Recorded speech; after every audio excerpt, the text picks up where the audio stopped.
Okay. All right, there we go. I just want to say welcome everybody to today's session. It's the third and fourth unit of M3. Can't believe it's Thursday again and almost the end of March. Ish. This year's going past very fast. So today we only have a few small house rules for today. As everybody knows about cameras, we just ask for you to mute your cameras to save data and bandwidth. Also to mute your microphones, keep all the background noise to minimum. If anybody has a question at any point in time, please feel free to raise your hand, or if you have some mic problems, please use the chat area. And I think I'm ready on my side, Dr. Host. Over to you. Awesome. This is one of those weird weeks. But you know what? I think we've had a really good conversation and engagement in these sessions, and I'm really enjoying it. I'm really grateful for that. So we're going to do two sessions kind of in one. Not because the one is less important than the other one, but actually because we are on Thursday already, and we need to wrap up these sessions. So I'm going to present Unit 3, which is an important part, which is the debugging part.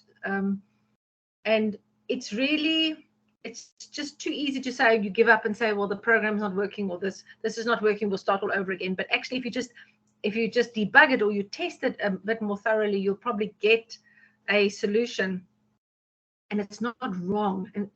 And I think that's the important thing about robotics is we sickle. We sometimes we get up with challenges, but there is it's persistence and perseverance that you get through it. So we're going to do some testing and debugging. It's a larger topic than what I can do justice to in like 20 minutes. There is a lot of literature about it, and I think the literature is in here. If it's not in here, I will definitely put it onto the MOOC site, which we've just sorted out. The MOOC site is now available. I don't know what happened there. But also on the MOOC site is all the literature, all the documents you need for the virtual gear competition. And that is actually really the focus of this MOOC, is to apply what you're learning. So not just to sit and listen to this presentation. It's kind of beyond an afternoon entertainment, but what we really want is to say, apply now what you've learned, guide your students to it, but use all the knowledge. So M1 and M2 is really the programming and the engineering and how to. And so M3 is then pulling it all together and saying, what must you look out for? A big chunk of what we do when we do problem solving, so we solve a problem, we get to a solution, is testing. Okay, and you've got to test you've got to test the code, but you've got to test the engineering as well. And then if time allows, I need just about 10 minutes to do justice to everything that your teams have learned, your learners have put together in solving a robotics challenge, is to be able to present it competently and confidently. And so I've just got some pointers there that I'd like to present. All right, so let's just go now through the testing and debugging. And then I need the voice in the darkness just to say, yes, you can see my presentation, which will be just amazing. All right. And is it visible? Yes, it's going through now. Okay, from the beginning. There we go. Okay, so there we go. Very good. Yes? Yes. All right. So this is about debugging and testing of a strategy. It's all very right at the beginning. In Unit 1, we said you've got to have a strategy. So you've got to be able to pull all the pieces together to have a strategy. But there comes a point where you need to test the strategy and you need to debug it. And so on the one hand, you're testing and debugging and running to get seconds versus score. And obviously, you want to keep the seconds low and the score high. The focus is you've got this implementation of a strategy that you have, and on the other hand, you've got the strategic and collaborative engineering processes and programmings that you're applying, and so you've got to be able to pull it all together in terms of a robotics. It's not an ad hoc hit and run. Okay, so this is kind of our culture, which I think by this time you know, and so today we're going to do Unit 3 and Unit 4. The one is the testing and debugging. And then the last one is a technical presentation, which I think is really important. All right. So when we're debugging, we do that when an error occurs. Okay, when we are testing, we are trying to identify the errors, and obviously to improve what we've got. So we're testing it. But you might need multiple runs to test. I kind of have a rule of thumb with my robotics teams. If you say, "Yay, success! We've got the solution," you have to prove it to me by doing it 3 times over. All right. And so linked to this, where you have multiple runs to test a solution, you have to clearly define what your criteria for success are. Okay. Is it to have the robot running for all 120 seconds? Is it to score 100 points? Is it to score 20 points? Okay. And so every team must discuss, where are they comfortable? What is their goal to solve the problem? Because and this is also with robotics, there's multiple levels of success. It's not just a one size fits all. And then we'll have a discussion. Bearing in mind that this is about the development of the 21st century skills. So there's always problem solving involved. There's always critical thinking involved. And sometimes when your learners are creative, you might think this is never going to work, but please give them the space to think, can we do this differently? All right. Innovation at the end of it is the learning process. Okay. So if you innovate and it does work, they've learned something. If they innovate and doesn't work, well, they've also learned something. Okay. And also collaboration and teamwork does not come easily, but solo, it's very easy to give it to the person who can and just let them run with it. That is not the way a team works.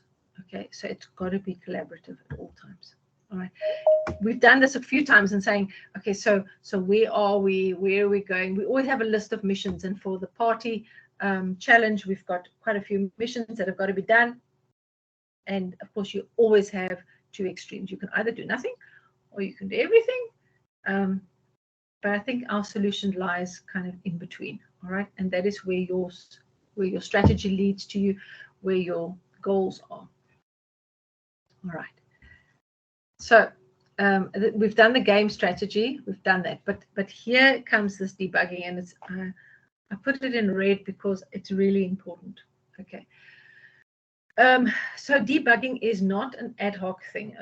We'll just decide how to debug something. You've actually got to have it structured and systematic. You can't just hit and run. If it doesn't work, you change the value. It doesn't work, you change the value. It doesn't work, change the value. You're going to go around in circles if you keep doing that, because you're probably going to come back to the same value. Okay. What I would always have is you've got to write everything down that you can see where you're going if you're debugging something. And preferably, you will debug, you will test first, and then come to the debugging. So testing outweighs debugging, actually. Proactive debugging, especially when you start out, is to do breakpoints, put little pieces of code, all right? Put pauses, put waits in between initially. Say, put a 5-second wait that you see where your robot ends and then carries on and then carries on. Write little pieces of code. You can use sounds. So especially for the younger learners, I like using sounds in the robot. So did it stop at the first noise, at the second noise? You can eventually take those noises out, but it allows your learners to kind of, there's a greater level of awareness. Okay. But when you debug, well, that's when the error happens. But what actually happened? Okay. And what is wrong? And what can we change? Do we have to change the program, or do we have to change the structure? The easiest way is just to give up and say, okay, let's start all over again. We rebuild the whole robot. That is not always the answer. But there needs to be a systematic. This comes back to the system. It's not ad hoc. It's just not just like, okay, let's try. You can't just suck a solution out of the air and decide, okay, so make a list. Make a list of what you're going to do and why it doesn't work. Okay, so let's take an example. You've got to put the gift into that space where it's got to go for its party. Well, it's got to stay on the robot. It may not fall off too early. You've got to go the whole distance, and then you've got to stop. Don't stop too soon. If you go too fast and brake suddenly, there's momentum, and so the little box is going to fall off your robot. I can guarantee you that. Somewhere along the line, they're going to realize there's momentum. Okay, so understand that debugging is at different levels, but it's not ad hoc. You've got to write this all down. Okay. This is kind of my little pause for the coaches, because sometimes the robot's not working. Okay, and so it's beyond what your learners have programmed, and it's beyond what they have built. And I really encourage you as coaches to really maybe watch this video, these few videos, and have a little checklist, a mental checklist. All right. So when you guide your students and you guide your team, you kind of already have, it could be the following. Okay. So I will tell you now. Number one, it could be that your robot is not fully charged.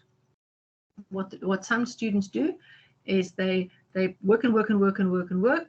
And so the last code that they corrected, the robot wasn't fully charged.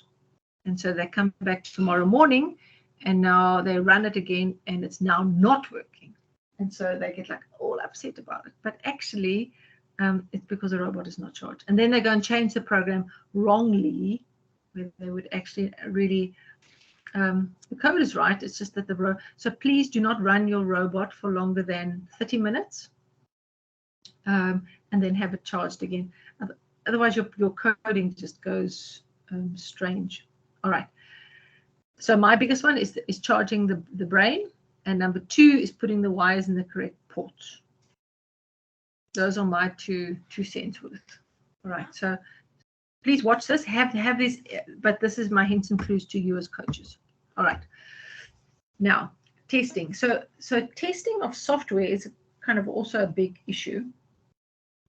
And also I can talk about, but it boils down to this. You create a test part. So you got little parts, and then you integrate it, and then you combine it, and you test the whole thing. All right.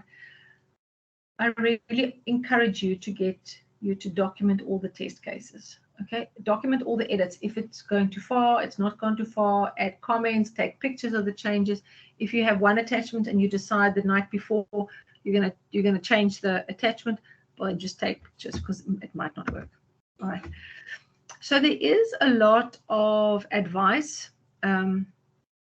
Why doesn't my robot drive straight is one of those questions. It's been asked over and over again. But look, and there are people who like to share. So this is one of those places where you can go and look for extra. This site has got some really cool stuff. Okay. So my criteria for success, it must run 3 tests consistently. It must do it exactly the same. All right. It must have an optimal time of 120 seconds. It must be able to score in 120 seconds, and there must be a strategy. So whatever your strategy is, you must have a strategy. You can't just go, we'll test this and then we'll do that. So your strategy must be, first we do this, and then we do that, and then we'll do that, and that's your strategy. And we've timed it, and it should take 119 seconds, and we should score 114 points. Then you've got a strategy, and a well-tested strategy at that. All right. So when you do the virtual gear, you need time to collaborate. The team needs to talk with each other. You cannot just willy-nilly allocate. So I would say take your team, allocate each part to a group with it, keep the documents, keep all the diagrams, even if you keep it in a box initially, but it must all be kept that you can reflect on it where you're going. It's not a solo flight, and it's definitely not an ad hoc process. Okay. Things can go wrong, but it is all worth it in the end. All right. And over the years, I have seen problem solving. I've seen trial and error. Doesn't work. You need to have a strategy. You need to understand what your risks are and what your tasks are, and also what the challenges are. And then you just need to keep practicing. Okay. And so this is the end of Unit 3, but I need to come back to Unit 4. So I'm just going to stop this presentation. All right. And then I'm going to I'm going to start, before I go to Unit 4, is there anybody who would like to ask some questions? Anybody would like to ask some questions? Yes, Eric? I've got a quick question. What size teams are you looking for? Or do you know how many participants? Okay, so so for a first Lego League team, we usually have up to 10 learners, and this is really depends on if you're working in a class, you would like to have everybody participating. Eight is kind of asking for is how few can there be? Okay, so for first Lego League, I would never go less than 6. I'm talking about this gear, this virtual. For the gear competition. Yeah. For the virtual gear competition, I would say 6. 6 per team. Yeah. But you might have one learner who would like to just join, and they want to be the document. She wants to be, or he wants to be part of the documenting everything. And you might want one learner just to come along and design costumes for the team or whatever. You'll always find 1 or 2 learners that really would like to just be part of the process. That's fine. So they can't be virtual gears. If you're going to go fewer, I wouldn't go fewer than 3. Okay. I wouldn't go fewer than 3 because you really need to learn teamwork as well. Yeah, no, I realize all that, but I'm just thinking about getting something together. You know, if it's less than 6, do you stop or do you not? Do you know what I mean? Oh, I would just go ahead as long as it's not 1. Please enter a team. Okay. Yeah. No, I would definitely go. I would really encourage learners to have an experience of participating in a competition. And that's why I think there's such diverse opportunities, a range of opportunities. So we already have different types of competitions. And so the first Lego League is about a robotics mission and a real world problem and a research problem and a larger team. Okay, so that is that kind of competition. World Robot Olympiad, if you go and look at some of those videos, teams of 3, very stressful because you actually only build the robot on the day. So that's a different type of competition. Virtual gear was introduced before COVID because, and so we used to run it. We ran it virtually because we needed children of all over the country, all over the world to participate. And so when Texas Tech University and UNISA started it, it was to encourage teams to talk to each other and without traveling, without leaving their schools, but also to address the issue of to start robotics at the beginning of the year. So it used to be from January to June. That was when it used to run. And first Lego League, it was then August. We used to do September, October was first Lego League, and August and September was then the World Robot Olympiad. Yeah, but that's all changed. So yeah, so that is the original thinking behind virtual gear competition. But it's really a learning environment. It's encouraging a learning environment in robotics, which is why we don't do a project and we encourage any number of team members. Yeah, and where you are, so you don't have to travel. We try and keep the design as straightforward as possible, that anybody can participate, no matter what's available there, as in terms of hardware requirements. Yeah. Okay, thank you very much. Okay. So you're going to participate, Eric? I'm not sure. It all depends if I can find learners. But now I know how many I need to try and find. So. Oh, there's lots, Eric. There's lots of places that you could find some learners. Believe me, I'm facing uphill. Really? Well, in maybe it's just the way I'm going about it, but the environment seems to be very kind of closed. Really? You know, some schools seem to be doing it, and they keeping it, you know, within each, you know, within themselves, type of thing. You know. And of course, COVID has really messed things up because I've tried to go attend a few things and they've actually stopped me. There was one at the Curra School here in Cape Town was doing something and they wouldn't want me to come because of social distancing and all that other stuff, you know. Oh my word. Okay, Eric, send me an email. I've got an idea. Okay. Okay. Good. All right. So we'll find Eric a team to enter into the competition. Excellent. All right. I don't see any more hands. So let me do unit 4, and then we can always chat about it afterwards as well.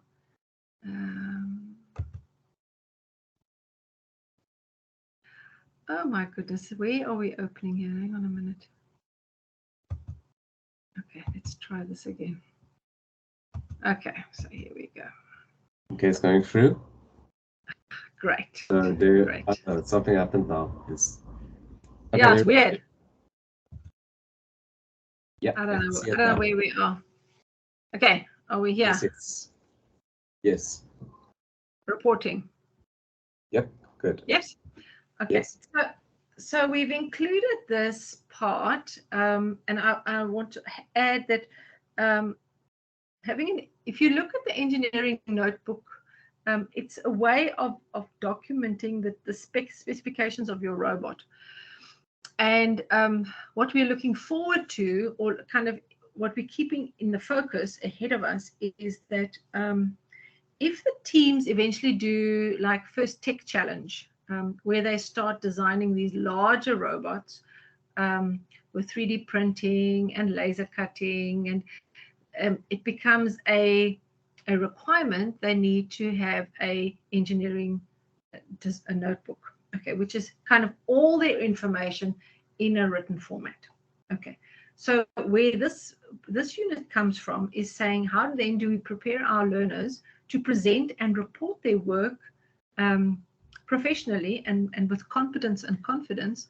So what has happened in some schools where we've been working, they actually use their presentation, their verbal presentation, as an oral, and their written presentation then goes as their written work. So as part of their English periods in the class. Okay, so what we've got here is we're saying, what then do learners need to talk about to be able to tell the judges what they've done? And this is just part of a presentation and being able to present in a coherent way what they've done. So we've done all this. Okay, so yes, so what can you cannot, and when you are, and I'm really encouraging all of you to volunteer at least as judges at some stage, just to understand where this is coming from. You cannot send a team of learners in and say, just go talk about your robot. You know, just tell them how you programmed it. They only have 5 minutes, okay? And they only have so many words that come to mind. And if they're in a strange environment where they need to think off their feet, they miss a whole lot of really important information. And so that is not fair. That is not fair on the learners. You do need to, they don't need to learn this rote, but they do need to prepare. So the technical, the programming, the strategy, how did they test? How do they do matches, and how are they going to report? Again, this comes back to this 21st century skills. You know, it's got to be developed, and we're trying to develop a kind of a more coherent way of presenting it. And then they have to define the problem. So, and the game strategy we've had. Okay, so let's come to the engineering design process. So if your learners stand in front of a bunch of judges and say, okay, so tell us about the robot. Or they say, well, here's our robot. It's got 2 wheels and that's it. No. You've got to be able to explain the robot in terms of, okay, so we needed a robot that could do the following. We had a whole lot of diagrams. You can show the pictures. We used these building instructions and modified it. This didn't work, so we modified it. Then we did it better. Then we have a better design. Okay, so you see how we are putting all these loose ideas into a single document. Okay, so you need to be able to describe the problem. So the problem, you must be able to say, the problem is we need a robot that can do multitasking. The robot must be able to fetch this, drop this, collect this, put this down, da da da da. Okay, so they must have the words to say that, all right? Then they must have some plan. So Pokey pens, get a basic sketch of the field and say it went from here. We go, every time it goes forward, it goes the green Pokey, and when it comes back, it goes the red Pokey. So forward, backward, forward, backward, forward, backward, like that. You must be able to build something. Okay, so what are your attachments? And then how did we test, evaluate, and revise? Okay, so on this day, we took this attachment and we tested it like this, and this is what we found. And then on this day, we tested it with this, and what did we find? How did we revise it? And we reflect and say, you know what, now we've got this amazing attachment, and now it can do all this. All right, so in terms of technical, tell me about the shape. Tell me about the chassis. Is it big? Is it small? Is it flat? Do we put the motors? And so that's where the Constructopedia comes in. The chassis has got the brain between two motors. Okay, to navigate, it's got two wheels on the front for traction with axles that are reinforced in the frame. Do we need any sensors? Yes, we need sensors. They're attached with pins and rigidly over here. What is their purpose? Okay. Then you've got attachments, passive attachments, and power. You can even write it on the children's fingers, you know, the shape, the navigation, the sensors, the attachments. So there's 5 things. Lots of photographs, okay? Even if you have a Lego digital designer, show the photographs. Let the children explain what they've done. Give them their moment that they can explain it. Which are the passive attachments? Any attachment that does not have a motor is a passive attachment. Which are the powered attachments? For what purpose is that? Could we use one attachment to do all the missions? Okay. Then you can explain what the features are. So it's a compact, it's got a frame, it's got 2 wheels, it's got 4 wheels, it's got which are the attachments, how many, in which ports are they attached? Sensors, number, and function, in which ports are they attached? What is your build strategy? So we first built this strategy, we first built this chassis as a flat robot, a solid base, and then we only built one attachment. All right, so that lots of sketches. Then in programming and screenshots of the programming. What is your overall project program description? So we have one program in a switch, and we've got 5 programs, and it depends on which button we press, which goes forward, which goes back. Okay. Do we use input? Do we do repetition? Do we have a program for each mission? And then more importantly, describe whether you have programming backup. You can't say, yes, the teacher does it, or yes, the coach does it. That's not the team's responsibility. The team must take responsibility for backing up their program. The team must take a responsibility for planning their program. What was your plan? So we did a plan. We decided we've got 5 weeks. So in week 1, we did 2 programs because we're 2 groups. In week 2, we did another 2 programs. In week 3, we then consolidated the programs. Week 4, we tested our programs, and week 5, we just fine-tuned it. That is your programming planning. Okay. I've got, this is from last year's mission field because it's colored in. I just didn't have color pictures of this year's. But here we start. So the green arrows where it starts, and then it's got to go forwards with green and backwards with blue. Write everything down, right? Make pictures. You can make gazillion pictures. You just make copies of this picture. But draw the pictures. Give me a strategy. Tell me you went here. This is number 1, and this is number 2, and this is number 3. Even if it's drawn, and you have somebody who's responsible, make them your chief strategy officer or something like that. And then, yeah. But somebody needs to be able to say we did this mission and that mission, and be able to explain it.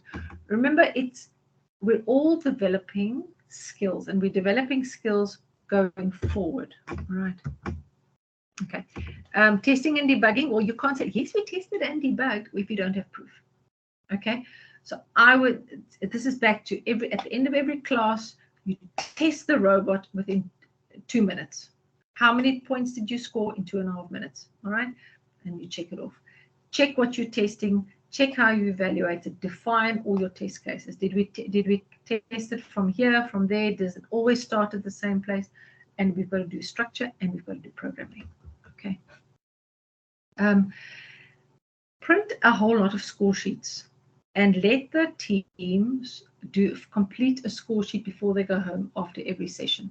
All right, and then you can get somebody to graph the results and say, okay, so for this week we and then you do at the bottom, you do mission 1, 2, 3, 4, 5, and then this week we scored that, and this week we scored that, and so you get an idea over time how it is improved, and maybe you start combining it by week 4 and 5. You start combining it. Okay, so this is the score sheet. This is what it looks like. It's available for download on the M3 site, which is now available. Thank you very much.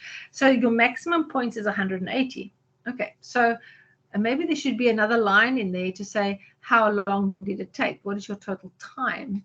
Yeah, and let's see. And if you're going to put it in order, which ones are you going to put in order? You can like change the order. We first do the sweet box, then we do the bonus points, then we do the gift delivery, then we do the. There's no fixed order. You can decide. Your team can decide in which order you're going to do it. Maybe I must add a column to that and say, okay, in which order we're going to do it and what time it takes. That's possible. Okay, but really, you need to keep a whole lot of score sheets to show your progress. All right. We will. We've almost finalized a template for the report, and I'll upload that, and I'll let you know as soon as that we've uploaded it. And so we just added 2 more things to the report. Okay, but things can go wrong, and I think the important thing when things go wrong is that you have documents for it. Okay, so that you're aware of what can go wrong and why it does go wrong. Okay, so I think this video works. Let me just see where this video is going to work. Because this is when it went horribly wrong. See, when it goes horribly wrong because there's a cat that interferes with the robot. And this cat insists on lying on the robot, and I'm holding him this way to not interfere, and he gets in the way, and then he goes and lies on top of it. Yeah. So things can go wrong, and dogs and cats can walk all over your robot. It's possible. Okay. But I will tell you now, it's all worth it. It'll all worth it because you have taken a team of learners, and they have learned without using a textbook, but they have learned their problem-solving skills. They've learned about trial and error. They need to test things and note things. They need to have a strategy. They need to be able to understand what their risks are and how they are going to mitigate them, or what are they going to do to avoid these risks. They need to be able to share tasks, and with a happy face, not share tasks begrudgingly. They need to tackle challenges. Some things are more difficult, and some things are going to take a little bit more thinking, but for everything, you need to tackle it. And then adapt to the constraints. Some constraints you can't adapt to, and it remains that there's 120 seconds in 2 minutes, and that you cannot change. But I think with perseverance, optimism, I need to put it practice in a couple of more times, but with practice, you will be able to score your optimal points. Okay, so, and then you need to enter the team. Okay, so please register a team. We have from now till the end of November. You can complete the assignment then and submit it, so you as a coach will get a certificate. But what's really important also is that we've added 2 sub-competitions, so you can enter the main competition, and then we've got a competition for Women's Day, which we're going to run for all girls teams. So we're going to have an all girls teams winner, and then we're also going to have a Mandela Day competition. So we're going to change the constraints and see how many points can you score within 67 seconds, which is like half the time. But let's see what we can do, and that becomes another strategy in and of itself. All right, and I really thank you. This is a really exciting kind of different competition, but it allows us to participate in a competition without going anywhere and just having a whole lot of fun, which is for me really important. Okay, so let me stop sharing this now. All right.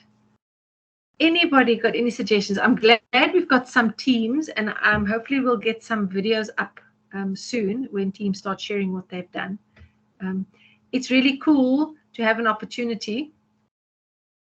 Okay, so Eric, I just looked at the comments there. Okay, so Eric, I think you need to go to Alexander. He's only over the mountain from Cape Town. He's in Worcester. So between the 2 of you, I'm sure you can each get one, maybe even at Alexander School. The 2 of you can each coach a team, and then we can have an oh, that's an awesome thing. Alexander, I'll send your box to you on Monday. It's busy, I promise. Okay. Yes. Okay. So Eric, there is an opportunity from Alexander. He has reached out to you. I think the need is so great. Yes, it'll be really fun. Even if we have just maybe we can have a TVET college against another TVET college. Oh, so that'll be exciting. Yes. And I think giving them the opportunity, even just for virtual gear, we just need to get started. I think with everything, there's so much, programming is so difficult, robotics is so difficult. But if this provides but one opportunity to get learners to find fun in learning, then I think it's mission accomplished, or innovation mission accomplished. Yep. All right. Are there any other further thoughts? I'm very inspired about this collaboration happening here. Please, gentlemen, keep me posted whether we can work something out there. That'll be amazing. So also, what we're busy with now is we are collaborating with other, I don't want to say organizations, yes, but we're also within UNISA, we're trying to get to all the computer labs. So hopefully we'll be on the road soon and we can collaborate and we can start meeting people. And then presenting these, imagine presenting live online learning from different centers. That'll be just mind-blowing, mind-blowing. Yes, I think we're coming to the end of what has been a most dramatic 2 years. I remember when on that lockdown day, it was really traumatic. And I think at that stage it was traumatic, saying goodbye to people and saying, well, I don't know whether we'll see each other again, but this is now lockdown. And, we were not allowed to visit. We were not allowed to travel. Scary times. But maybe that's... Wasn't that the 26th of March? It was. So it's almost 2 years now to the day. Yep. It's my dad's birthday today, and he's 87. And so his 85th birthday was going to be a huge party. And how we had to tell my dad that actually your party is not going to happen because it's lockdown and I cannot get back. Yeah, my dad lives here in Cape Town. Very traumatic, and yeah. Gratefully, we've all come through it, but yes, it's 2 years. You're quite right. I had a mother-in-law who was panicking about that she wouldn't have food for her animals, and yeah. It's 2 years, 26, you're quite right. It was a Thursday and it was a rainy day in Pretoria. Yeah. And then Friday morning we woke up and the world suddenly changed. Eh? Yeah. All right. So it's a very sombering idea, but I think this country is turning around. I think the world is turning around and hopefully we'll go forward. Let's see where it goes. But on that, yeah. Let's just keep going. Let's keep being innovative. Let's keep make learning and especially science engagement fun, and let's see where we go with it. So I really want to thank you. I want to thank my team again for being part of this. We have had really great conversations. I've really enjoyed this series, and I thank you very much. So we're going to be, April is a very weird month. We've only got 2 weeks that are 5 days long. So we're going to, Anzani's busy with the schedule for April, and let's see where we go with that. All right. But thank you, everybody. Stay well, and we will see each other in April then. Thank you. Bye-bye.